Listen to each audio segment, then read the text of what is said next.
നമ്മൾ ചെയ്യുന്നത് ബിസിനസ്സോ സർവീസോ ആയിരിക്കട്ടെ, ഇതിനകത്ത് ഇല്ല ഒരു ടെർമിനോളജിയാണ് CSAT. It's called customer satisfaction.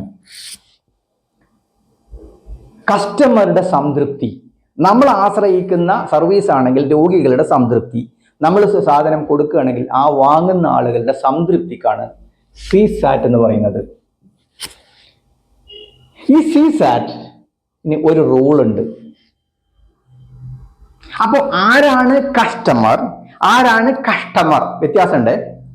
ആരാണ് കസ്റ്റമർ, ആരാണ് കസ്റ്റമർ? നമ്മൾ 5 രൂപയുടെ സാധനം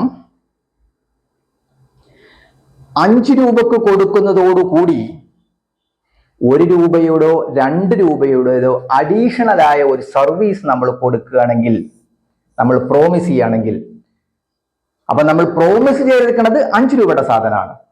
പക്ഷെ നമ്മൾ കൊടുത്ത സമയത്ത് അത് 5 രൂപയുടെ സാധനം 6 രൂപയായിട്ട് കൊടുക്കുകയാണെങ്കിൽ ആ പേഷ്യൻ്റ് ആളെ നമ്മൾക്ക് കസ്റ്റമർ എന്ന് പറയാം.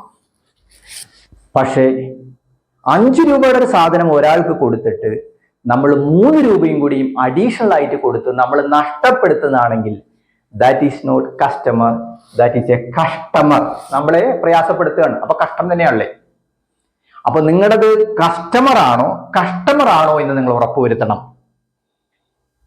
അപ്പൊ നമ്മൾ പ്രോമിസ് ചെയ്ത സാധനം, ആ പ്രോമിസ് ചെയ്ത സാധനത്തിന്റെ തൃപ്തിയോടെ ഒരാൾക്ക് കൊടുക്കുകയാണ്. ഇപ്പൊ നമ്മളെ വീട്ടിൽ ഒരാൾ വന്നു, അല്ലെ നമ്മുടെ കടയിൽ ഒരാൾ വന്നു, അയാൾ ഒരിക്കലും പ്രതീക്ഷിച്ചിട്ടില്ല നമ്മൾ അവിടെ നിന്ന് ഒരു കോംപ്ലിമെന്റ്, നമ്മളൊരു ടീയോ കോഫിയോ അല്ലെങ്കിൽ ഒരു സ്വീറ്റ്സോ കൊടുക്കുമ്പോൾ ഒരിക്കലും പ്രതീക്ഷിച്ചിട്ടില്ല. ബട്ട് ആ കൊടുക്കുന്നത് നമുക്ക് എന്താകരുത്, നഷ്ടമാകരുത്. ഇപ്പോ ഒരാളൊരു മൊബൈൽ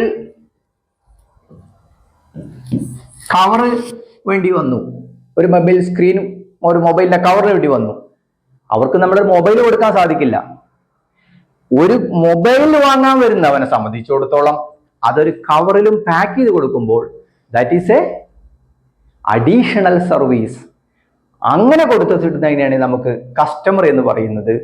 അല്ലാതെ നഷ്ടം വെച്ച് ആ ബിസിനസ്സിനെ പൊളിക്കുന്ന ആളാണ് അതിനെ കസ്റ്റമർ. അതുകൊണ്ട് പേഷ്യൻസിനെ, ആ സിസ്റ്റത്തിനെ നമ്മൾ ബുദ്ധിമുട്ടിക്കുകയാണ് ചെയ്യുന്നത്. അപ്പൊ be a customer, not a customer. Thank you. I'm doctor Ali. എൻ്റെ വെബ്സൈറ്റ് സന്ദർശിക്കുക, aliarimbra's dental clinic.com. Thank you.